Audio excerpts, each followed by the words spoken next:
My entitled weird sister has been lying to pretty much everybody that my apartment is actually hers, as she's been essentially letting herself in and having parties when I'm not around and almost expecting me to play along and give into this lie. Well, today after a 12-hour shift, I finally said enough was enough, kicking her and all of her stupid friends out of my house in a fiery fit of rage. And now I'm having a massive blow up with my family and I really just don't know what to do. Welcome back to Am I the Jerk, the only show where your siblings can practically steal your property and claim it as their own. Let me tell you something, this first story is a wild one. I don't know what to say about this, so strap in for this one. Subscribe to Am I the Jerk if you haven't already, click the bell to turn on notifications, and with that, let's get started. Okay, so I'm a 23-year-old female and I live alone in a decently nice apartment, and you know what? I'm proud of it. My sister, who I will call AmITheA, lives at home. She's 20 years old and we've always been very close, so I just gave her a key for convenience and emergencies. Since I moved in about 10 months ago, AmITheA has been coming over a lot. And don't get me wrong, at first it was nice, but now it's almost every single day. I work long hours and I value my space and privacy, so this has been a little frustrating for a while, but I try to be understanding because I know she really wants to move out too. Over the past 3 months, AmITheA has been obsessed with my apartment and its aesthetic. She constantly comments on how she would decorate differently or suggest that we should move furniture around, and I usually just brush it off as jokes. But it didn't really start to get weird until I started coming to her in my apartment after letting herself in while I wasn't home. A few of those times, I had noticed she'd rearrange little things. It really bugged me, but I didn't outwardly confront her because it wasn't worth a fight over. About 2 weeks ago, AmITheA and I were at a mutual friend's party, and I overheard her talking to someone about her new apartment. And when I walked up, her friend said something like, "Oh, it looks nice from the photos," which made me think she was showing people my place and telling them it's hers. Well, a few days later, I came home early from work and she was on my couch with a girl I've never met. And obviously, AmITheA looked really shocked and left quickly to go shopping. But of course, this wasn't an isolated incident, because this happened again a few days later with our other 2 cousins instead. But this time, she didn't really seem to care that I came home. I then texted her later and I asked her to ask me before inviting anyone over to my apartment, and all she said to that was just a simple okay. Well, after that, I assumed all was well. She was still over a lot, but she was acting oddly nice, and I found this weird and was just immediately suspicious. But from what I could tell, she wasn't doing anything outwardly strange, but holy crap, I was completely wrong. Last night, I came home after a 12-hour shift and she was there again. But this time, she was there with 5 friends playing a drinking game in my living room. And let me tell you something, I was exhausted and livid. It was at this moment I told them all to leave. AmITheA tried to talk to me in the kitchen, but I wasn't having it. I told them again they need to leave. Well, one of her friends finally spoke up and said, "And why are you here? This is AmITheA's apartment." And when I heard that, I lost it. I yelled at her and said, "Well, no, I live here. This is my apartment. AmITheA lives with our parents. Now get out of my house." Now, they very quickly left, but fast forward and family is now saying that it's wrong that I embarrassed her in front of her friends and that apparently AmITheA's humiliated. But I don't think I did anything wrong, even though they're saying that my sister is devastated. And at this point, I'm not even sure what to do from here. I tend to overreact sometimes, but this was wild and very out of character for my sister. What should I do?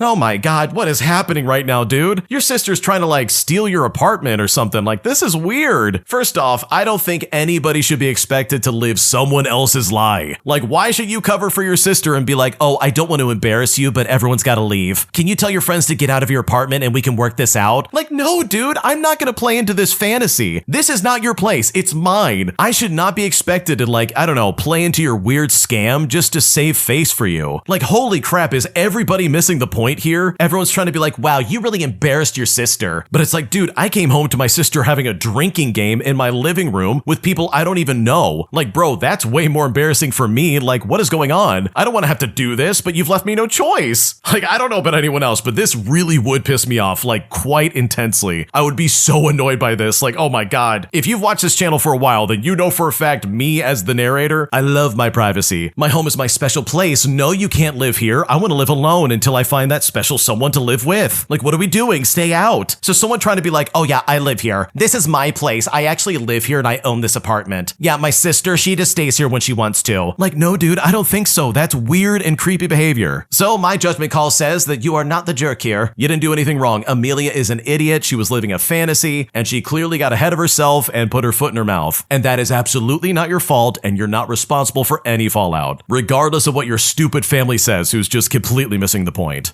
If you like Am I the Jerk and what we're doing over here, please check out Am I the Genius. It's going to be linked down below in the description. Just click and go ahead and subscribe to them. And also, if you have your own stories you want to submit, go to amithejerk.com/submit if you want to submit your own stories. We're reading them all the time and we're picking out the best ones, so trust me, we would love to hear what you have to say. An entitled boomer has a meltdown at a self-checkout machine all because I wouldn't ring him up. But despite the fact that I literally didn't work at that grocery store, he still demanded that I do it for him, saying that he deserves to be on the payroll if he's gonna bag his own apples. Here's what happened. Okay, to start things off, I had a quick grocery run last night. It's 8:00 p.m., so the store only has self-checkout lanes open, and I'm standing there wearing sweatpants, headphones in, and I'm scanning my milk and bread. And that's when the entitled boomer of this story walks in. He marches up to the open kiosk next to me, stares at the screen like it's an alien artifact, and then glares directly at me. And while I did ignore him, that kind of ended when he literally snapped his fingers at me to get my attention. He said to me, "Excuse me, are you going to ring me up or just stand there playing on your phone?" I then pull out my earbud, I look down at my very obvious non-uniform attire, and I say to him, "I don't work here, man." He then turns bright red, violently points a trembling finger at the self-checkout screen, and then yells the classic line, "Well, someone needs to do it. I refuse to do your job for free. I demand a W-2 if I have to bag my own apples." Now, before I could even process this profound logic, an actual tired 19-year-old employee shuffles over and wordlessly presses the giant flashing start button on the screen for him and then just walks away. The boomer then spent the next 10 minutes grumbling about how nobody wants to work anymore, all while struggling to find the barcode on a can of soup, which is really funny if you ask me.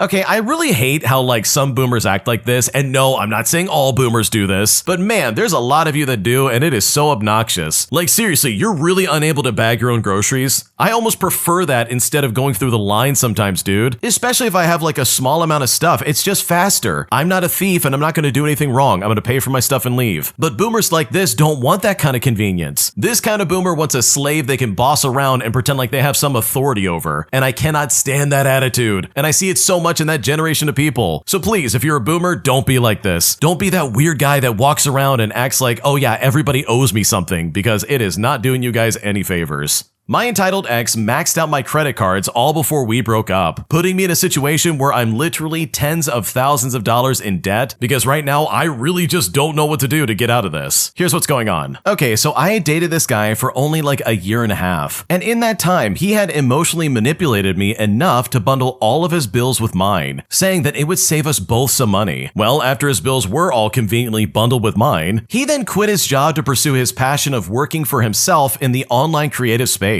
He proceeded to spend the next 6 months staying up all night gaming, sleeping literally all day, and avoiding any and all adult responsibilities. And no, I'm not hating on gaming at all, I'm a big gamer myself, but I also work, I go outside, I feed myself and clean up after myself. I was working full-time and doing all the chores and maintaining our house. For months, I told him I couldn't afford to cover both of us, that my income was only enough for a single person. He would then blame depression and call me heartless for invalidating his mental health and making it all about money. But I told him if his depression was that severe and that he couldn't work, then he needed to seek out professional help. He would then just scream at me for wanting him to get put on medicine, because of course that's the only way to treat mental health in the 21st century. Then he would tell me that he hoped I never struggle with severe depression, because the moment that I need a mental health break, he would evict me and leave me in the streets. He waited until my credit cards were maxed out at about $18,000 before he finally got a job. And once the cards were maxed out, the interest rates skyrocketed to the high 20%. Now look, I'm doing my best to pay them off, but I'm still on a single income, paying everything myself, and with the low interest rates, I'm barely making a dent. My credit score is too low to get a loan that would reasonably lower my interest or my payments overall, and the amount seems too low to screw myself over by filing for bankruptcy. So does anyone have any advice that can help me feel a little less helpless, because I really don't know what to do?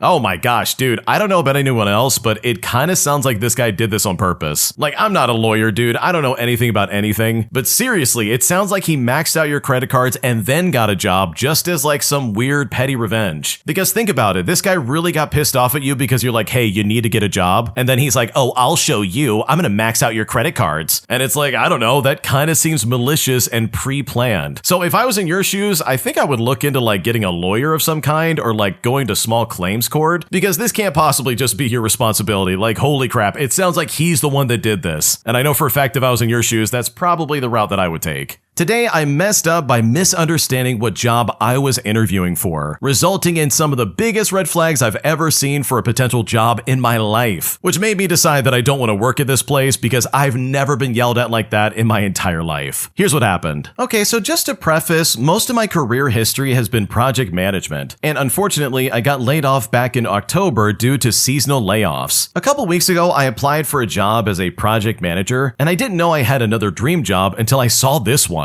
It fit my interests and my skills quite nicely, and the pay wasn't bad either. To my surprise, I actually heard back from them, receiving a message on the job posting site inviting me for an interview for the project coordinator role as soon as possible. I go in the next day and I meet with a guy who's a director from a different department filling in for the main guy. It goes phenomenally. We get through some of the typical screening interview stuff, and I get to know my interviewer just a little bit. We talk about the company culture, the direction he's been going with it, what it's like working with customers and vendors as a project manager, and at some point we're talking about work schedules and times where our brains are most awake, and then we're giving each other tea house recommendations. Now, while filling out the application paperwork, they had me fill out a new employee packet. I asked the interviewer if this was correct, and he assured me that it was to make it easier if they do decide to move forward. I did stop at the point of the I-9 form, pointing out that per the document, I could not fill this out until I was officially hired, but it really wasn't that big of a deal at the moment, and we just kind of like moved forward in the interview. When asked about what role it was, I said project manager. And to my understanding, the interviewer and I were on the same page about this being an interview for the project manager. Well, fast forward to the following Monday, and I received an email to schedule the next round of a phone call with human resources. And I'm thinking to myself, sweet, I made it to the next round. And my fiance is saying it means I got the job and they want to offer me the job. So I went ahead and I scheduled it for the next day. So Tuesday, 2 days ago, I got the call, and it was indeed human resources offering me a job. She lets me know that the interviewer recommended me for the role and they'd like to offer me the job as project coordinator. She then asked what my salary expectations are for the role, and just like I did with the interviewer, I reference what's listed on the job posting, and I let them know that's smack in the range I'm looking for. And that is where I truly messed up. The following conversation went something like this. This lady started raising her voice, yelling at me. She's scolding me and speaking very quickly. She said, project coordinator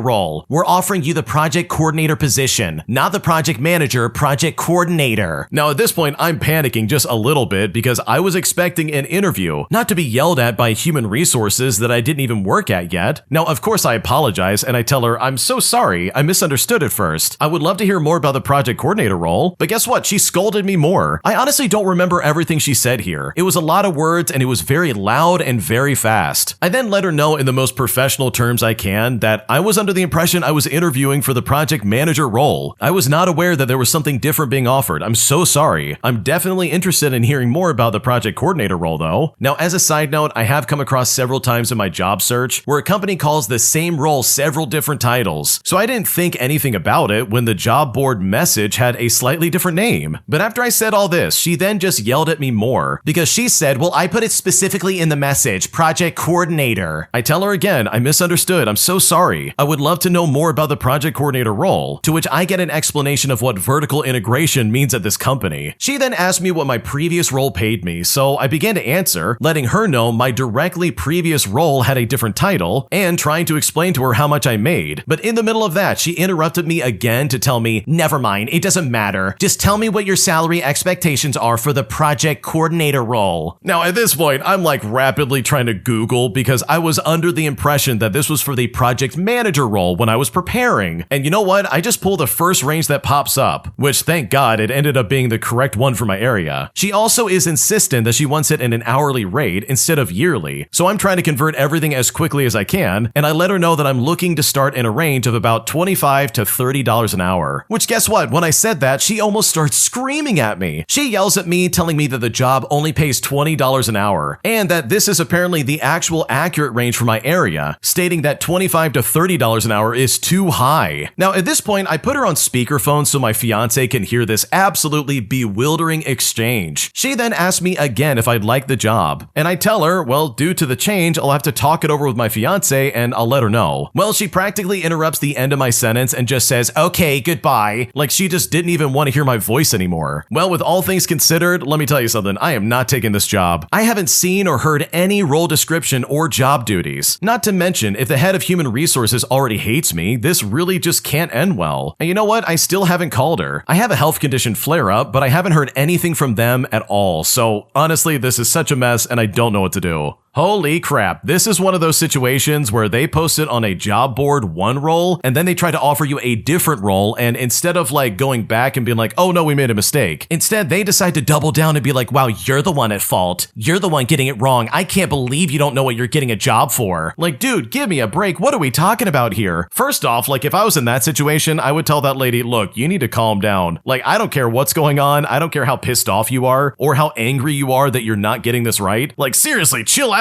And don't get me wrong, I like the way the original poster put it. They tried to divert to like getting descriptions about the project coordinator role, but this lady wasn't getting it, and sometimes you just need to be firm with people. But also, it sounds like this lady is just weird and crazy. Can you imagine being under somebody like that? Seriously, she'll probably get you fired within a month of working there, all because they got the job wrong that they were offering to people in the public. And it also doesn't help the fact that she is sitting there screaming at you the entire time. Like, dude, what are we talking about? You can't talk to me like that. You cannot put me in that kind of situation and expect me to be okay with it. Like, you literally just had an interview the day before where it was like super pleasant, you were on the same page, and then suddenly they switch it up, which in my opinion is really scummy, and they probably did that on purpose. They probably put someone in for like the human resources call who was going to try and push you and be like, we need you in this position, and almost try to like force you into that. Like, I've had something similar to that happen, not nearly as crazy as this, where they kind of like bait and switch it, where it's like, oh yeah, you're coming in for one thing, but then they have you sign up for like extra work that you never agreed to. So yeah, I don't blame you for not taking this job. It would be a mistake to work there, especially when you've got human resources acting like that well before you even work here. Am I the jerk for refusing to take an elective exam in my district and deciding to escalate the situation to the school district itself, since my school said they would put us on academic probation if we didn't take this elective exam? But as a result, this entire situation has escalated in a way I could not have even predicted, eventually making me cry and really rethink this entire scenario. Here's what's currently going on. Okay, so I'm a high school senior and I'm currently in a standoff with my school administration, and my principal told me today that I won't be successful in college because of how I'm handling this. Now, for a bit of background, my school is pushing a program where students take an elective and non-mandatory exam. However, my school sent out a student checklist stating that if we miss the exam, we will be placed on academic probation. I also asked around at other schools and they're not even taking the exam. As a matter of fact, they haven't even heard about it before. Now, I'm already taking a full load of AP classes, and I would very much rather focus on studying for just my APs since I'm already stressed about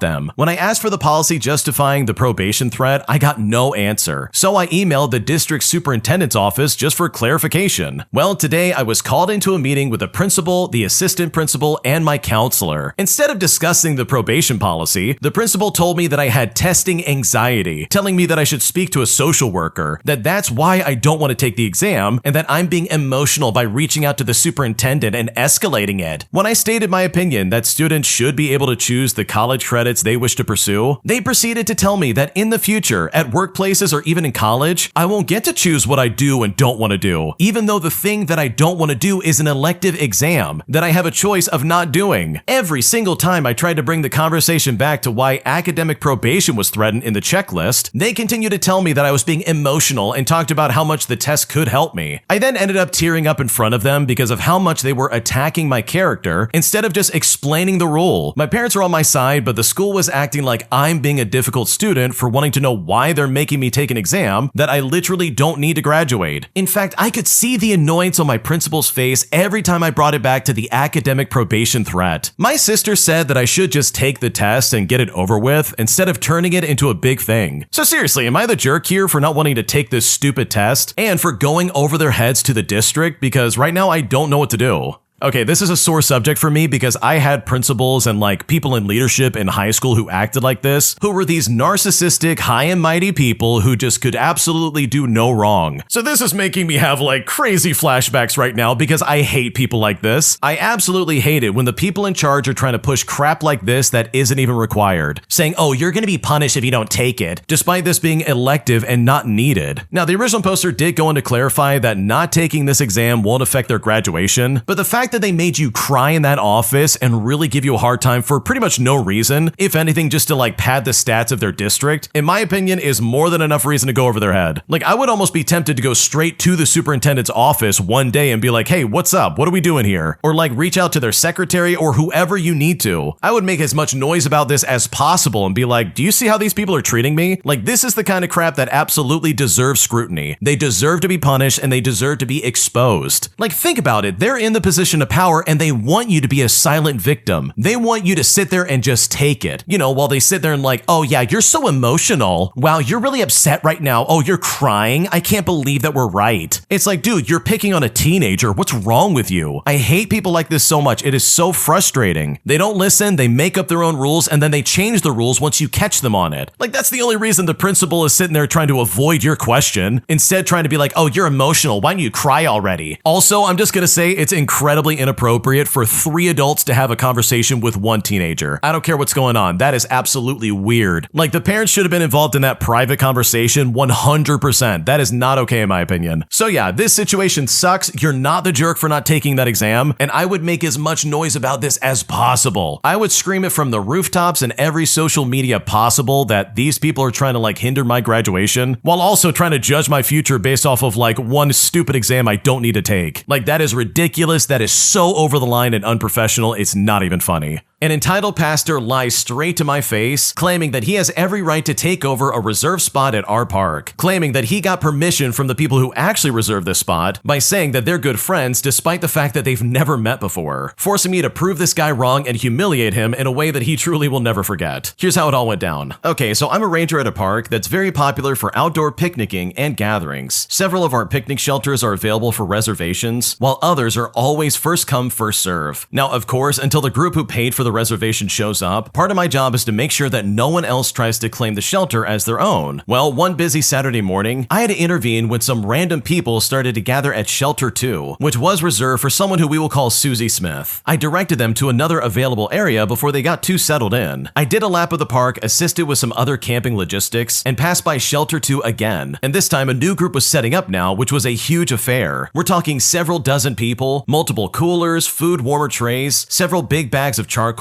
outdoor games, the works. I learned that they were also not part of Susie Smith's party and tried to redirect them to another area. But the gentleman in charge wanted to argue. He was the pastor of this church group and they needed a large space like this one. I then explained the reservation system and I pointed out the sign in case he had missed it. And then he decided to lie to me. And I hate lying. The man claimed he had spoken to Susie Smith and her party and that she was done with the shelter for the day. Susie herself had given his church the go-ahead to take over the shelter. I explained that this seemed unlikely as we had not yet heard from Miss Smith. If anything, the people he spoke to were likely the other group who had also been asked to leave shelter number 2, as it wasn't their reservation. Well, he denied it and doubled down that he had permission to use the shelter. Now that he knew Susie's name, he kept throwing it around like they were old pals. And with that, an idea formed. One that I knew would shut this guy down once and for all. I looked at him, I said, "Oh, all right, sir. I'm not going to argue with the pastor or deprive a church group of the best picnic spot in the park. I'm sure that you're telling me the truth. So you guys go ahead and set up and enjoy." And with that, he smiled. He had won. I then said, "But if Susie Smith and her party show up and your group is in the way, that's going to be a problem. It'll take forever for you to clear out and let them use the space they've paid for. So at that point, we would have to ask your group to pack up and leave the park for the day. If you're not confident that this space is truly yours, you might want to find somewhere else to barbecue." He then got mad and argued that I wasn't being fair. There was no reason to kick out his whole group. But I said to him, "Oh, I agree, sir. I'm sure that a good Christian pastor of a church wouldn't lie to me or try to take what someone else has paid for. And the only reason I'd kick you out would be if you lied to me. So you guys go ahead and enjoy. Unless, there's a reason you shouldn't. Well, with that, I hopped in my cart and I drove away. A few minutes later, I saw that Shelter 2 was empty, and his group had crowded around the last available picnic table in the furthest corner of the park. Soon after, Miss Smith called to reschedule her reservation, as her group would be unable to make it out that day. I then found the family who had first tried to set up at the shelter, and I let them know that it had just become available. And these were lovely people to deal with, especially in comparison to this crooked pastor. Oh man, good for you for putting this guy in his place. This really is so funny to me. Here you have a pastor of a Christian church trying to be like, oh yeah, we're allowed to be here. Susie allowed us to do it specifically. It's no big deal. But it's like, dude, this guy is literally lying through his teeth. Like, what a scumbag. You would think someone who's a leader of a church would be a better example, let alone try and uphold what they actually believe. Like, that is some scumbag behavior that absolutely deserves to get shut down. If you like Am I the Jerk, you're probably going to love Am I the Genius. Check it out, link down below in the description. Also, go to amithejerk.com/submit if you would like to submit your own stories. An entitled Karen calls the cops on me all because I wouldn't give up my seat at Starbucks, putting me in one of the weirdest situations I've probably ever been in my life. Here's what happened. Okay, so I was once fixing a friend's phone at Starbucks. We both had drinks and hers was still there. She then ran out to grab something I needed to work on the phone. Well, this entitled little jerk marches over and insists that they must be allowed to sit there, even though half a phone is spread out between two seats on the bench. I relay to them that the seat is in use and in any case, there is just no space available. They tried to say, well, there's obviously no one here, with a big stupid voice of sarcasm, and then proceeded to sit anyways, and then move their arms like they were about to try and sweep these tiny little phone screws off the edge. I moved my arm to block them while still holding this mini screwdriver in my hand. We argued back and forth for a hot minute, and it's clear they're not giving up, but I'm not done and I'm not moving either. Well, this idiot then picks up their phone and goes, I'm calling the police if you don't stop. But I just laugh and say, fine, go right ahead. Well, much to my surprise, that's exactly what they did. Right as I'm sitting there staring at me, they get this big grin on their face, and then she says over the phone that I said I was gonna stab her with a screwdriver. I then let out the biggest incredulous laugh and I say,